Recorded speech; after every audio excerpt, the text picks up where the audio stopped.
Hello students, beta in this video we are going to study about the effects on the value of small g. Different effects on the value of small g. मैं ਤੁਹਾਨੂੰ ਕਿਹਾ ਸੀ ਨਾ ਵੀ ਆਪਣੀ ਪਿਛਲੀ video 'ਚ ਮੈਂ ਤੁਹਾਨੂੰ ਦੱਸਿਆ ਸੀਗਾ ਵੀ ਜਿਹੜੀ ਸਮੋਲ ਜੀ ਦੀ ਵੈਲਿਊ ਹੈ ਇਹ ਇੱਕ ਪਲੇਸ 'ਤੇ ਕੌਂਸਟੈਂਟ ਰਹਿੰਦੀ ਹੈ, ਬਟ ਪਲੇਸ ਟੂ ਪਲੇਸ ਇਹਦੀ ਵੈਲਿਊ ਕੀ ਹੁੰਦੀ ਰਹਿੰਦੀ ਹੈ, ਚੇਂਜ। ਆਪਾਂ ਨੇ ਵੇਰੀਅਸ ਇਫੈਕਟਸ ਡਿਸਕਸ ਕਰਨੇ ਨੇ ਬੇਟਾ। ਸਭ ਤੋਂ ਪਹਿਲਾ ਇਫੈਕਟ ਆਪਾਂ ਡਿਸਕਸ ਕਰ ਰਹੇ ਹਾਂ, effect of height,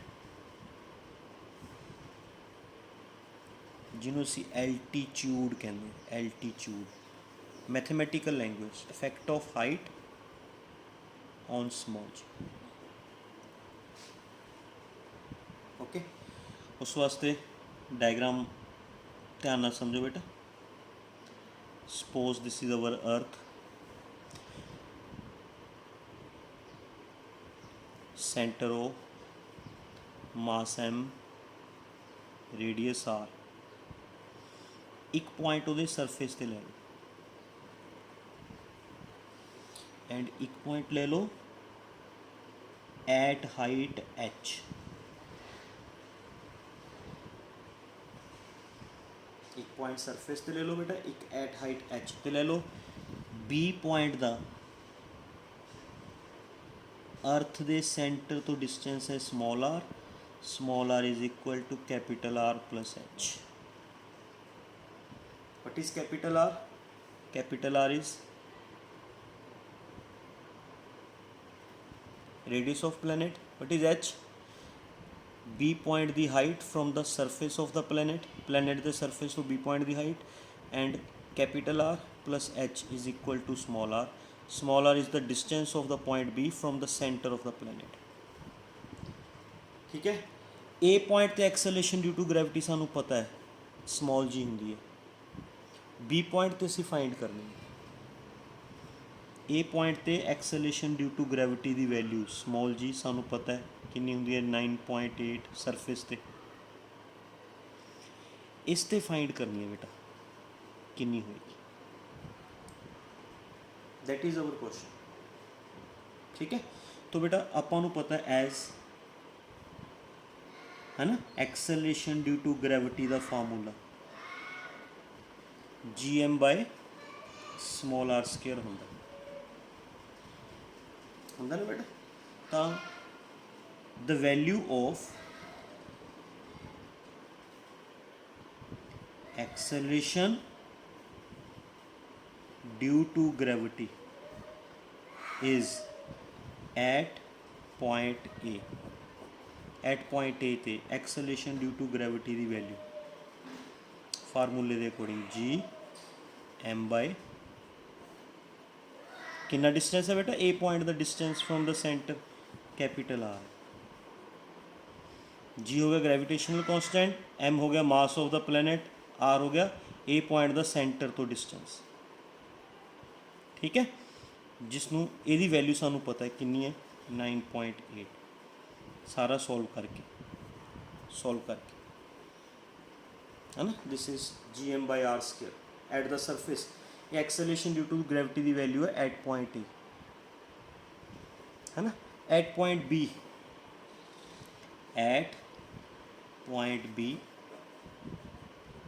the value of acceleration due to gravity is g mass of the planet and distance। बेटा b पॉइंट का सेंटर तो डिस्टेंस कितना है, b पॉइंट का सेंटर तो डिस्टेंस स्मॉल r है, जिन्हों असी लिख सकते हैं स्मॉल r कितना बेटा, r प्लस h।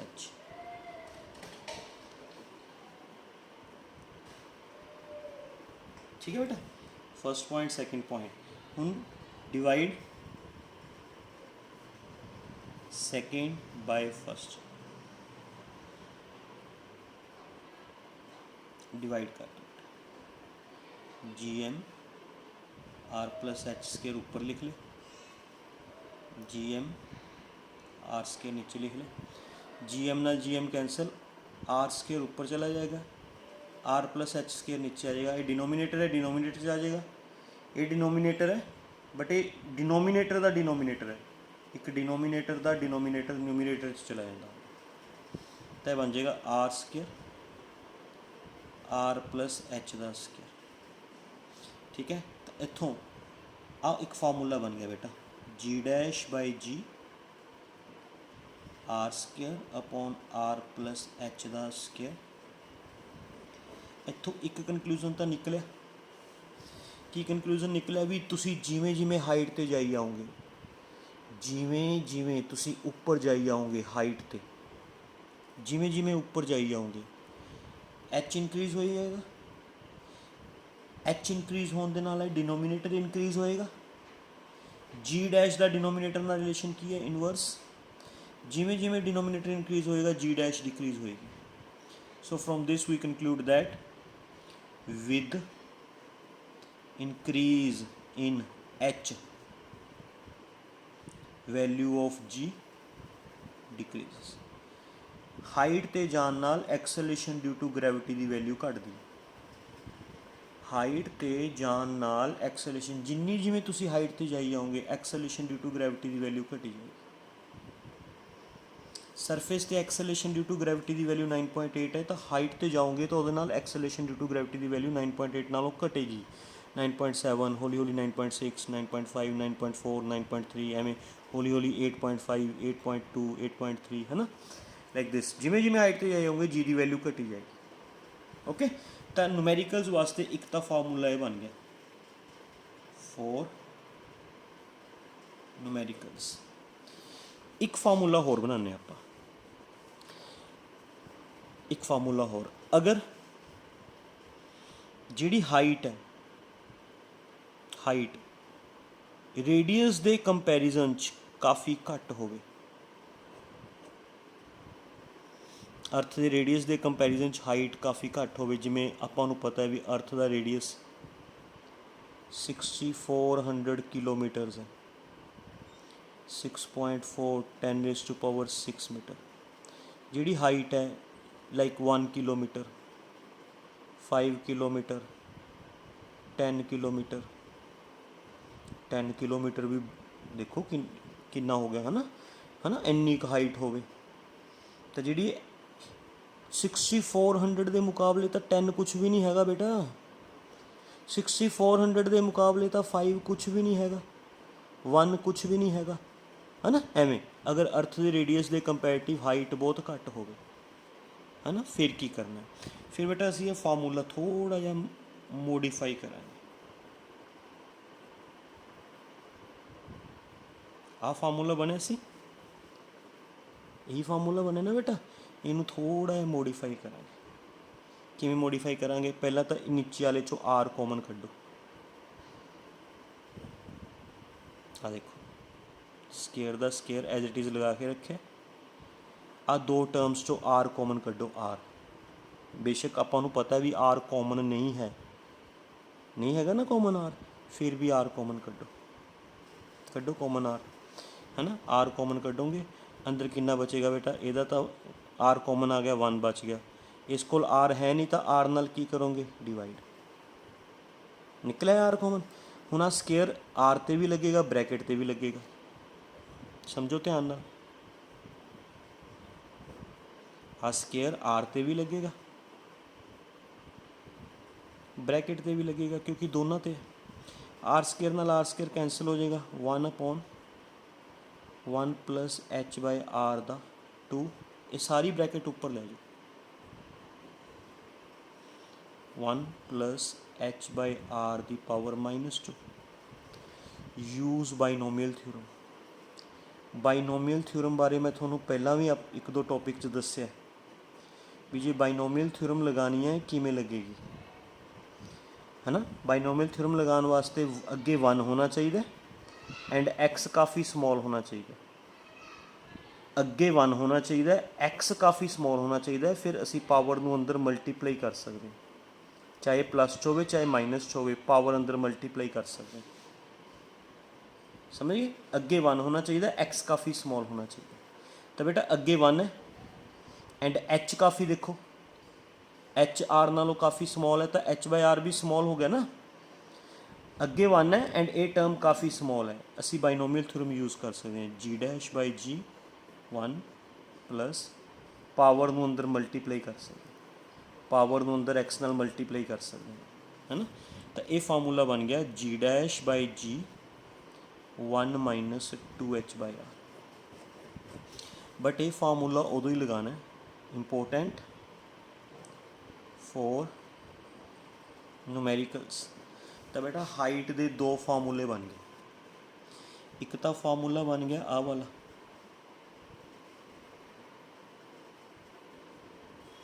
एक फार्मूला बन गया आह, है ना। तुसी एवें भी याद रख सकते हो,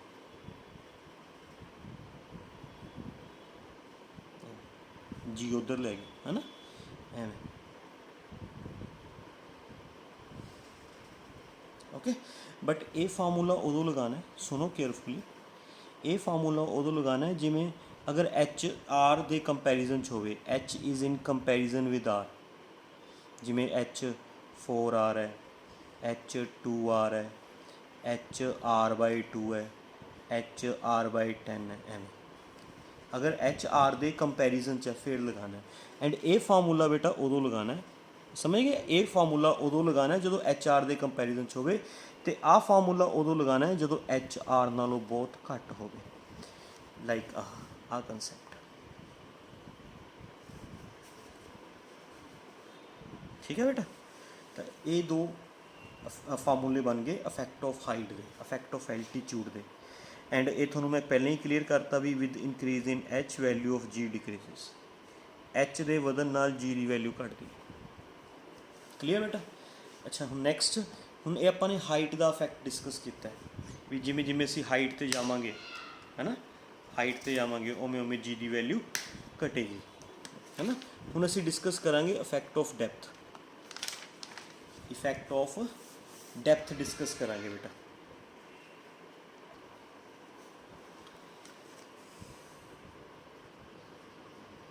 effect of depth on G, effect of depth discuss करांगे बेटा।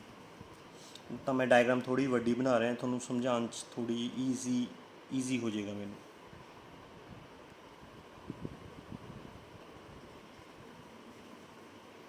This is our earth,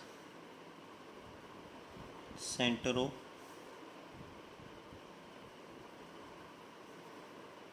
radius R, उरे तो लेके उरे तक,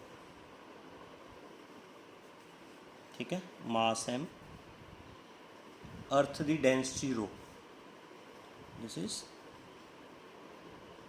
density of earth, point A, ठीक है। Point A is on the surface of earth, so at point A the value of acceleration due to gravity is, A point पे acceleration due to gravity फार्मूले के according थोनों पता है formula क्या होंगे, capital G planet का mass upon distance, distance centre तो major कराया करते हैं, है ना बेटा, अर्थ के सेंटर तो पॉइंट तक का डिस्टेंस कितना बेटा, कैपिटल आर। ओके इस फार्मूले नू डेंसिटी की फॉर्म च बदल लो, क्योंकि डैप्थ च जान नाल अर्थ की डेंसिटी ते कोई फर्क नहीं पैंदा, डेंसिटी रिमेन्स कॉन्सटेंट, ठीक है। डेंसिटी च बदल लो, तो बेटा आपा ने पढ़िया हुआ density is equal to mass upon volume, है ना। अर्थ इज़ अ सफीयर, सफीयर है तो ये वॉल्यूम का फार्मूला 4/3 पाई आर क्यू, है ना। तो इतों मास का फार्मूला बन गया 4/3 pi R cube into rho, ये फार्मूला बन गया, पूरे पुट कर। G by R square, mass की वैल्यू पुट करती 4/3 pi R cube rho, R square नाल आर क्यूब कट के एक आर बचेगा।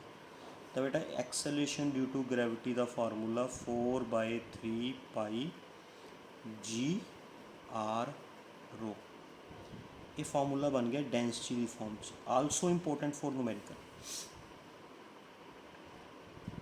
Important for numericals. ये भी फार्मूला भुलना नहीं है बेटा, जिमें तुसी एक्सेलरेशन ड्यू टू ग्रैविटी का फार्मूला आ वाला याद किया है ना, उमें एक्सेलरेशन ड्यू टू ग्रैविटी का फार्मूला आ भी याद रखना है, 4/3 पाई जी आर रो, ये भी याद रखना है। ठीक है, तो ये फार्मूला डेंसिटी की फॉर्म च बन गया।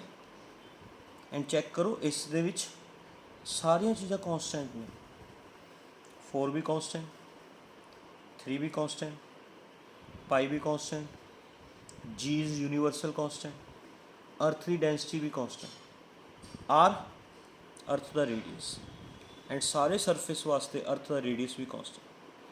हुण तुसी चले जाओ डैप्थ ते, डैप्थ चले जाओ, सपोज करो तुसी डी डैप्थ नीचे आ गई, डी डैप्थ नीचे आ गई, ठीक है।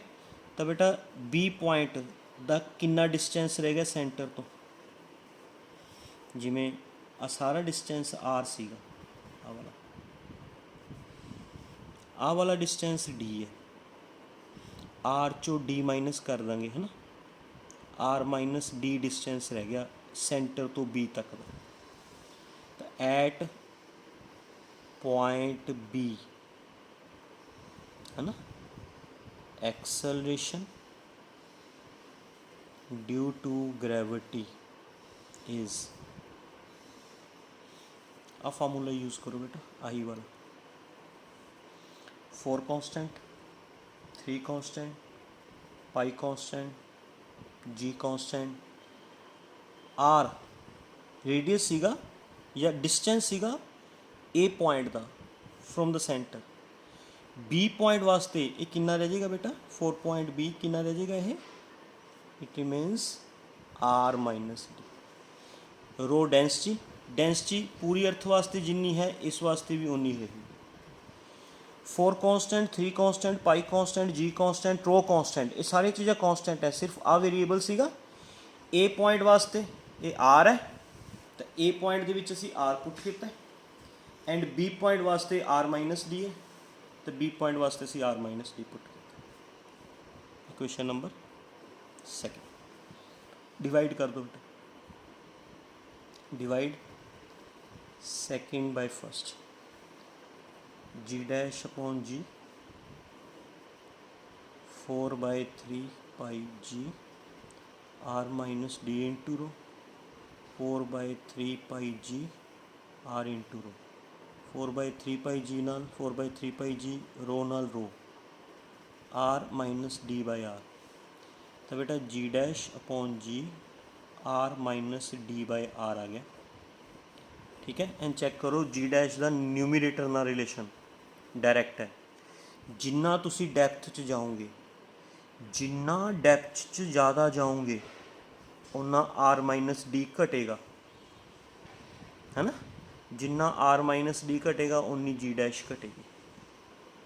बेटा जे तुसी जिन्ना डैप्थ च नीचे जाई जाओगे उन्ना ही आर माइनस डी घटी जाएगा, मतलब जिमें जिमें as D increases, D increase होने नाल R minus D decreases, R चो जिन्नी वड्डी वैल्यू माइनस करोगे उन्ना रिजल्ट छोटा आएगा, R minus D decreases and that's why G dash decreases. मतलब कि हाइट ते जान नाल भी, हाइट ते जान नाल भी acceleration due to gravity decrease होंदी है, एंड डैप्थ च आन नाल भी acceleration due to gravity decrease होंदी है। हाइट ते जान नाल भी एंड डैप्थ च आन नाल भी acceleration due to gravity decrease होंदी है। तुसीं ये फार्मूला एवें भी याद रख सकते हो बेटा, ठीक है, आर नूं दोनों नाल डिवाइड करके एवें। तो फार्मूला एवें चेंज किया जा सकता है, 1 माइनस डी बाई आर, है ना, एवें भी याद रख सकते हो तुम, G dash is equal to G 1 minus D by R. This is the effect of depth. अच्छा, at the centre of earth, ਜਦੋਂ ਤੁਸੀਂ ਬਿਲਕੁਲ ਅਰਥ ਦੇ ਸੈਂਟਰ ਤੇ ਪਹੁੰਚ ਗਏ ਤਾਂ ਜਿਹੜੀ ਡੈਪਥ ਕਵਰ ਕੀਤੀ that is equal to radius, ਜਿਹੜਾ ਡੀ ਹੈ ਉਹ ਆਰ ਦੇ ਇਕੁਅਲ ਹੋ ਜਾਏਗਾ। ਡੀ ਜਦੋਂ ਆਰ ਦੇ ਇਕੁਅਲ ਹੋ ਜਾਏਗਾ ਤਾਂ ਫਿਰ ਜੀ dash is equal to G 1 minus R by R, 1 minus 1 0 into G 0, ਤਾਂ ਮਤਲਬ ਐਟ ਦਾ ਸੈਂਟਰ ਆਫ ਅਰਥ ਜੀ 0 ਹੁੰਦੀ ਹੈ। ਐਟ ਦਾ ਸੈਂਟਰ, ਅੱਛਾ ਵੇਟ ਦਾ ਫਾਰਮੂਲਾ ਕੀ ਹੁੰਦਾ, weight of body, weight of body ਦਾ ਫਾਰਮੂਲਾ ਐਮ ਜੀ ਹੁੰਦਾ, ਐਂਡ ਸੈਂਟਰ ਆਫ ਅਰਥ ਤੇ ਜੀ ਡੈਸ਼ 0 ਤਾਂ ਵੇਟ 0, ਬੋਡੀ ਫੀਲਸ ਵੇਟਲੈਸ। ਅਰਥ ਦੇ ਸੈਂਟਰ ਤੇ ਬੋਡੀ ਫੀਲਸ ਵੇਟਲੈਸ, ਬੋਡੀ ਦਾ ਵੇਟ 0 ਹੋ ਜਾਂਦਾ। ਬੋਡੀ ਦਾ ਮਾਸ ਨਹੀਂ 0 ਹੁੰਦਾ, ਵੇਟ 0 ਹੋ ਜਾਂਦਾ due to,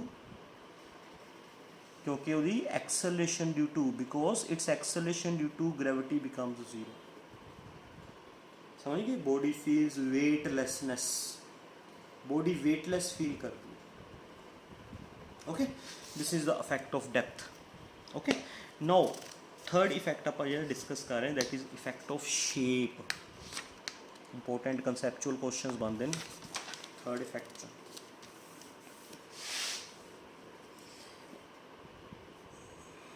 effect of shape of earth on जी,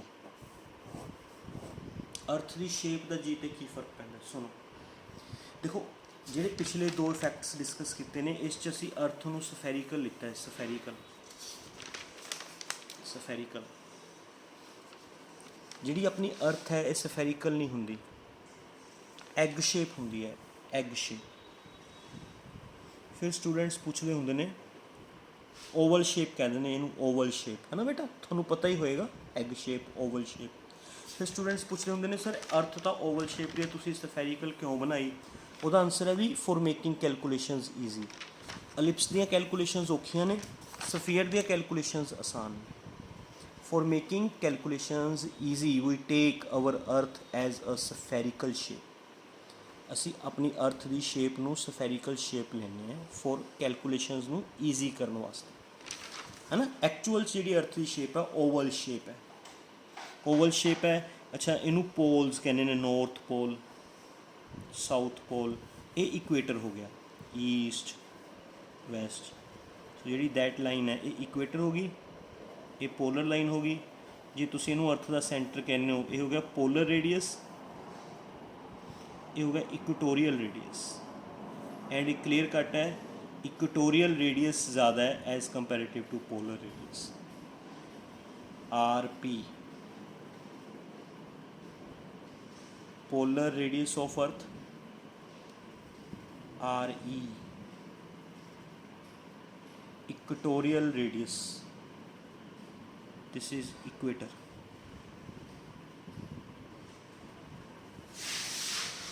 है ना। अच्छा, acceleration due to gravity the formula G M by R square. Surface है ना, अर्थ के सरफेस से तो कैपिटल आर ही लवेंगे, है ना। अच्छा, जी का आर ना रिलेशन की है, इनवर्स। जिथे जिदा आर ज़्यादा होएगा वो जी घट होएगी। इक्वेटर का आर ज़्यादा है एज कंपेरेटिव टू पोल, तो इक्वेटर ते जी की वैल्यू घट होएगी as comparative to pole. That is the concept. That means कि जी की वैल्यू इक्वेटर ते, है ना, एट इक्वेटर जी की वैल्यू मिनीमम होएगी। जिमें जिमें तुसी जी तो यदि इक्वेटर तो पोल वाल जाओगे, as we move from equator to pole value of G goes on increasing, क्योंकि हौली हौली वह आर घटी जाऊगा। जिमें जिमें आर घटी जाऊगा उमें उमें जी वधी जाऊगी। इक्वेटर ते पहुँच के जी की हो जाएगी मैक्सिमम। फिर जो तुसी पोल्स तो इक्वेटर वाल जाओगे, पोल्स तो इक्वेटर वाल, है ना, पोल्स तो इक्वेटर वाल जाओगे तो रेडियस हौली हौली वधी जाऊगा। ਜਿਵੇਂ ਜਿਵੇਂ ਰੇਡੀਅਸ ਵਧੀ ਜਾਊਗਾ ਜੀ ਘਟੀ ਜਾਏਗੀ, ਵੈਲਿਊ ਆਫ ਜੀ ਗੋਜ਼ ਔਨ ਡਿਕਰੀਜ਼ਿੰਗ। ਇਕੁਏਟਰ 'ਤੇ ਜਾ ਕੇ ਫਿਰ ਜੀ ਦੀ ਵੈਲਿਊ ਕੀ ਹੋ ਜਾਏਗੀ, ਮਿਨੀਮਮ। ਫਿਰ ਜਦੋਂ ਤੁਸੀਂ ਇਕੁਏਟਰ ਤੋਂ ਪੋਲ ਵੱਲ ਜਾਓਗੇ ਅਗੇਨ ਵੈਲਿਊ ਆਫ ਜੀ ਗੋਜ਼ ਔਨ ਇਨਕਰੀਜ਼ਿੰਗ, ਹੈ ਨਾ। ਇੱਕ ਪੋਲ 'ਤੇ ਪਹੁੰਚ ਕੇ ਜੀ ਦੀ ਵੈਲਿਊ ਫਿਰ ਕੀ ਹੋ ਜਾਏਗੀ, ਮੈਕਸੀਮਮ। ਫਿਰ ਜਦੋਂ ਪੋਲ ਤੋਂ ਇਕੁਏਟਰ ਵੱਲ ਜਾਓਗੇ ਅਗੇਨ ਵੈਲਿਊ ਆਫ ਜੀ ਗੋਜ਼ ਔਨ ਡਿਕਰੀਜ਼ਿੰਗ। ਇਹ ਫਰਕ ਹੈ ਬੇਟਾ। ਅਗਰ ਤੁਸੀਂ ਅਰਥ ਦੇ ਸਰਫੇਸ 'ਤੇ ਹੀ ਮੂਵ ਕਰੀ ਜਾਂਦੇ ਹੋ ਨਾ, ਅਰਥ ਦੇ ਸਰਫੇਸ 'ਤੇ from equator to pole, pole to equator, equator to pole, pole to equator, the value of g, whenever you move from equator to pole, value of g goes on increasing, and whenever you move from pole to equator, the value of g goes on decreasing. Equator 'ਤੇ g minimum ਹੁੰਦਾ ਹੈ, ਪੋਲ 'ਤੇ g maximum ਹੁੰਦਾ ਹੈ। ਇਸ ਕਰਕੇ equator 'ਤੇ wait ਘੱਟ ਹੁੰਦਾ ਹੈ, ਪੋਲਸ 'ਤੇ ਵੇਟ ਜ਼ਿਆਦਾ ਹੁੰਦਾ। ਓਕੇ, ਬੋਡੀ ਦਾ ਵੇਟ ਇਕੁਏਟਰ 'ਤੇ ਘੱਟ ਹੁੰਦਾ, ਪੋਲਸ 'ਤੇ ਜ਼ਿਆਦਾ ਹੁੰਦਾ। ਕਿਉਂ? ਕਿਉਂਕਿ acceleration due to gravity poles 'ਤੇ ਜ਼ਿਆਦਾ ਹੁੰਦਾ। ਸਮਝ ਆ ਗਈ? ਇਹ ਸੀਗੇ 3 effects: effect of height, effect of depth, effect of shape, ਹੈ ਨਾ। ਤੁਹਾਨੂੰ ਇਹਦੇ ਨਾਲ ਰਿਲੇਟਡ ਬਹੁਤ ਸਾਰੇ ਕੁਐਸਚਨਸ ਪੁੱਛੇ ਜਾ ਸਕਦੇ ਨੇ। ਲਾਈਕ ਐਵੇਂ ਪੁੱਛਿਆ ਜਾ ਸਕਦਾ ਵੀ ਕਿਸੇ ਬੋਡੀ ਦਾ ਵੇਟ ਅਸੀਂ ਪਹਿਲਾਂ ਅਰਥ ਦੇ ਪਲੇਨ ਸਰਫੇਸ 'ਤੇ ਮੇਜ਼ਰ ਕੀਤਾ, ਫਿਰ ਉਹਨੂੰ ਮਾਊਂਟੇਨਸ 'ਤੇ ਲੈ ਗਏ, ਵੀ ਵੇਟ 'ਤੇ ਕੀ ਫਰਕ ਪਏਗਾ। ਤਾਂ ਬੇਟਾ ਪਲੇਨ ਸਰਫੇਸ 'ਤੇ ਹੈ ਨਾ, ਪਲੇਨ ਸਰਫੇਸ 'ਤੇ ਐਕਸਲਰੇਸ਼ਨ ਡਿਊ ਟੂ ਗ੍ਰੈਵਿਟੀ ਜ਼ਿਆਦਾ ਹੁੰਦੀ ਹੈ, ਵੇਟ ਜ਼ਿਆਦਾ ਹੋਏਗਾ। ਤੁਸੀਂ ਮਾਊਂਟੇਨਸ 'ਤੇ ਜਾਓਗੇ, ਮਾਊਂਟੇਨਸ 'ਤੇ ਜਾਣ ਨਾਲ ਹਾਈਟ ਵਧੇਗੀ, ਹਾਈਟ ਵਧਣ ਨਾਲ ਜੀ ਘਟੇਗੀ, ਜੀ ਘਟੇਗੀ ਤਾਂ ਵੇਟ ਘਟੇਗਾ। ਤੁਹਾਨੂੰ ਪੁੱਛਿਆ ਜਾ ਸਕਦਾ ਵੀ ਅਸੀਂ ਜੇ ਮਾਊਂਟੇਨਸ 'ਤੇ ਨਾ ਲੈ ਕੇ ਜਾਈਏ, ਵੀ ਮਾਈਨਸ 'ਚ ਲੈ ਜਾਈਏ, ਡੈਪਥ 'ਚ ਲੈ ਜਾਈਏ, ਡੈਪਥ 'ਚ ਤਾਂ ਕੀ ਵੇਟ ਵੱਧ ਜਾਏਗਾ? ਨਹੀਂ, ਡੈਪਥ 'ਚ ਜਾਣ ਨਾਲ ਵੀ ਜੀ ਘਟਦੀ ਹੈ, ਡੈਪਥ 'ਚ ਜਾਣ ਨਾਲ ਵੀ ਜੀ ਘਟਦੀ ਹੈ। ਓਕੇ, ਜੀ ਘਟੇਗੀ ਤਾਂ ਵੇਟ ਘਟੇਗਾ, ਹੈ ਨਾ। ਤੁਹਾਨੂੰ ਕਿਹਾ ਜਾ ਸਕਦਾ ਵੀ ਬੋਡੀ ਦਾ ਵੇਟ ਪੋਲਸ 'ਤੇ ਜ਼ਿਆਦਾ ਹੋਏਗਾ ਜਾਂ ਇਕੁਏਟਰ 'ਤੇ ਜ਼ਿਆਦਾ ਹੋਏਗਾ, ਤਾਂ ਤੁਸੀਂ ਕਹੋਗੇ ਪੋਲਸ 'ਤੇ ਜ਼ਿਆਦਾ ਹੋਏਗਾ। ਪੋਲਸ 'ਤੇ ਵੇਟ ਜ਼ਿਆਦਾ ਹੁੰਦਾ, ਬਾਈ ਬਿਕੋਜ਼ ਪੋਲਸ 'ਤੇ ਐਕਸਲਰੇਸ਼ਨ ਡਿਊ ਟੂ ਗ੍ਰੈਵਿਟੀ ਦੀ ਵੈਲਿਊ ਜ਼ਿਆਦਾ, ਦੈਟਸ ਵਾਈ ਪੋਲਸ 'ਤੇ ਵੇਟ ਜ਼ਿਆਦਾ ਹੋਏਗਾ, ਹੈ ਨਾ। When we move from equator to pole weight increases, and when we move from pole to equator weight decreases. Acceleration due to gravity decreases, that's why weight decreases. ਠੀਕ ਹੈ। ਅੱਛਾ, ਇੱਕ important point clear ਕਰਦਾ ਹੈ। Numerical 'ਚ ਨਾ teachers ਬਹੁਤ confuse ਕਰਦੇ ਨੇ ਇਸ ਨੂੰ ਲੈ ਕੇ। ਜਿਹੜਾ ਵੇਟ ਦਾ ਫਾਰਮੂਲਾ ਹੁੰਦਾ, ਵੇਟ ਦਾ, that is equal to m into G. ਤਾਂ ਬੇਟਾ m is equal to weight upon G. ਤਾਂ m ਅਤੇ g ਦਾ ਰਿਲੇਸ਼ਨ ਇਨਵਰਸ ਪੈ ਗਿਆ। ਇਹਦਾ ਮੀਨਿੰਗ ਸਮਝੋ ਕੀ ਹੈ। ਇਹਦਾ ਮੀਨਿੰਗ ਇਹ ਹੈ ਵੀ ਜਿੱਥੇ g ਦੀ ਵੈਲਿਊ ਘੱਟ ਹੋਏਗੀ ਉੱਥੇ ਤੁਸੀਂ ਮਾਸ ਜ਼ਿਆਦਾ ਲੈ ਪਾਓਗੇ, ਜਿੱਥੇ ਜੀ ਦੀ ਵੈਲਿਊ ਘੱਟ ਹੋਏਗੀ ਉੱਥੇ ਮਾਸ ਜ਼ਿਆਦਾ ਲੈ ਪਾਓਗੇ। ਇਹਦਾ ਮਤਲਬ ਇਹ ਹੋਇਆ, ਸੁਣਿਓ, ਧਿਆਨ ਨਾਲ ਸੁਣਿਓ ਬੇਟਾ, ਧਿਆਨ ਨਾਲ, ਹੈ ਨਾ। ਜਿਵੇਂ ਸਪੋਜ਼ ਕਰੋ, ਮੈਂ ਤੁਹਾਨੂੰ ਇਹਦੀ ਐਗਜ਼ਾਮਪਲ ਦਿੰਦਾ, ਚਾਵਲਾਂ ਦੀ ਹੈਲਪ ਲੈ ਕੇ, ਰਾਈਸ ਦੀ ਹੈਲਪ ਲੈ ਕੇ। ਆਪਾਂ ਨੇ ਰਾਈਸ ਪਰਚੇਜ਼ ਕਰਨੇ ਨੇ, ਜਾਂ ਚਲੋ ਰਾਈਸ ਤਾਂ ਬਹੁਤ ਛੋਟੇ ਦਾਣੇ ਨੇ, ਹੈ ਨਾ। ਰਾਈਸ ਆਪਾਂ ਨੇ ਪੋਟੈਟੋਜ਼ ਪਰਚੇਜ਼ ਕਰਨੇ ਨੇ, ਪੋਟੈਟੋਜ਼ ਸਮਝ ਗਏ। ਆਪਾਂ ਨੇ 5 ਨਿਊਟਨ, ਆਪਾਂ ਵੈਸੇ ਡੇਲੀ ਲਾਈਫ ਦੀ ਲੈਂਗੁਏਜ 'ਚ ਤਾਂ ਇਹ ਬੋਲਦੇ ਹਾਂ ਵੀ 5 ਕਿਲੋ ਪੋਟੈਟੋ ਪਰਚੇਜ਼ ਕਰਨੇ ਨੇ। ਐਕਚੁਅਲੀ ਸਾਨੂੰ ਇਹ 5 ਕਿਲੋ ਗਲਤ ਹੈ, 5 ਨਿਊਟਨ ਬੋਲਣਾ ਚਾਹੀਦਾ। ਮਤਲਬ ਸਹੀ ਲੈਂਗੁਏਜ ਇਹ ਹੈ, ਡੇਲੀ ਲਾਈਫ ਦੀ ਲੈਂਗੁਏਜ ਤਾਂ ਇਹ ਹੈ ਵੀ 5 ਕਿਲੋ ਆਲੂ ਦੇ ਦਿਓ। ਆਪਾਂ ਮਾਰਕੀਟ 'ਚ ਜਾਂਦੇ ਹਾਂ, ਹੈ ਨਾ, ਕਿਸੇ ਰੇਹੜੀ ਵਾਲੇ ਨੂੰ ਬੋਲਦੇ ਹਾਂ ਤਾਂ ਇਹੀ ਕਹਿੰਦੇ ਵੀ 5 ਕਿਲੋ ਜਾਂ 2 ਕਿਲੋ ਜਾਂ 1 ਕਿਲੋ ਆਲੂ ਦੇ ਦਿਓ। ਕਿਲੋਆਂ 'ਚ ਬੋਲਦੇ ਹਾਂ, ਹੈ ਨਾ। ਸਾਨੂੰ ਕਿਲੋਆਂ 'ਚ ਨਹੀਂ ਬੋਲਣਾ ਚਾਹੀਦਾ, ਡੇਲੀ ਲਾਈਫ ਦੀ ਲੈਂਗੁਏਜ ਗਲਤ ਹੈ। ਇਹ ਹੁੰਦਾ ਹੈ ਕਿਉਂਕਿ ਅਸੀਂ ਪੋਟੈਟੋਜ਼ ਜਦੋਂ ਵੀ ਲੈਂਦੇ ਹਾਂ ਤਾਂ ਉਹਨਾਂ ਦਾ ਵੇਟ ਤੋਲ ਕੇ ਲੈਂਦੇ ਹਾਂ, ਵੇਟ ਵੀ ਉਹਨਾਂ ਦਾ ਵੇਟ ਕਿੰਨਾ, ਤਾਂ ਵੇਟ ਨਿਊਟਨਸ 'ਚ ਹੁੰਦਾ। ਕਲੀਅਰ? ਚਲੋ ਮੇਰਾ ਪੁਆਇੰਟ ਇਹ ਨਹੀਂ ਸੀਗਾ। ਮੇਰਾ ਪੁਆਇੰਟ ਇਹ ਹੈ ਵੀ ਆਪਾਂ ਸਪੋਜ਼ ਕਰੋ 5 ਕਿਲੋ ਪੋਟੈਟੋਜ਼ ਲੈਣੇ ਨੇ, ਤਾਂ 5 ਕਿਲੋ ਪੋਟੈਟੋਜ਼ 'ਚ ਨੰਬਰ ਆਫ ਪੋਟੈਟੋਜ਼ ਇਕੁਏਟਰ 'ਤੇ ਜ਼ਿਆਦਾ ਚੜ੍ਹਨਗੇ ਜਾਂ ਪੋਲਸ 'ਤੇ ਜ਼ਿਆਦਾ ਚੜ੍ਹਨਗੇ? ਨੰਬਰ ਆਫ ਪੋਟੈਟੋਜ਼ ਸਮਝ ਗਏ? ਕਾਊਂਟਿੰਗ ਕਹਿ ਰਿਹਾ ਮੈਂ ਬੇਟਾ, ਕਾਊਂਟਿੰਗ। ਜ਼ਿਆਦਾ ਆਲੂ ਕਿੱਥੇ ਮਿਲਣਗੇ ਤੁਹਾਨੂੰ?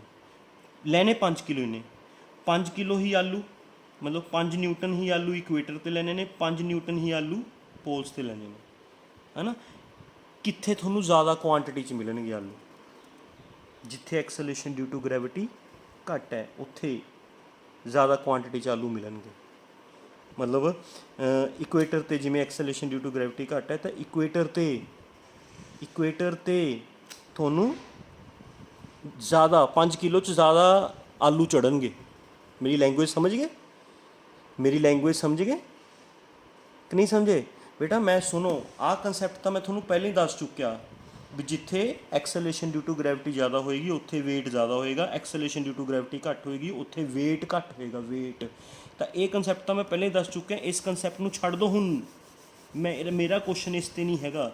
मेरा क्वेश्चन ये है भी ज़्यादा क्वांटिटी, नंबर ऑफ क्वांटिटी कित्थे ज़्यादा चढ़ेगी, इक्वेटर ते या पोल्स ते? 5 किलो असी आलू लेने ने तो 5 किलो आलू च ज़्यादा क्वांटिटी ऑफ आलू सानू इक्वेटर ते भी असी 5 किलो आलू लेने ने, पोल्स ते भी असी 5 किलो आलू लेने ने, तो ज़्यादा क्वांटिटी ऑफ आलूआं दी पोटैटोज़ की ज़्यादा क्वांटिटी कित्थे चढ़ेगी, सानू ज़्यादा क्वांटिटी कित्थे मिलेगी? जिथे इत्थों कंसैप्ट क्लीयर करो, जिथे जी दी वैल्यू घट होएगी उत्थे ज़्यादा मास मिलेगा। ठीक है, मतलब इक्वेटर ते जी की वैल्यू घट है तो इक्वेटर ते सानू ज़्यादा क्वांटिटी ऑफ पोटैटोज़ मिलेगी।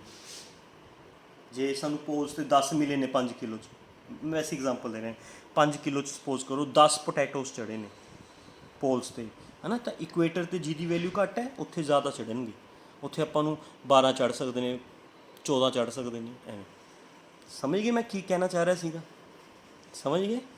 यह जिहा क्वेश्चन एग्जामिनर कन्फ्यूज़ करने वास्ते पुछ, क्योंकि ਆਪਾਂ ਤਾਂ कंसैप्ट पढ़े भी जिथे ग्रैविटी ज़्यादा होएगी उत्थे वेट ज़्यादा होएगा, है ना? वो वेट बारे पुछदे ही नहीं, वो तो पुछदे मास बारे नहीं।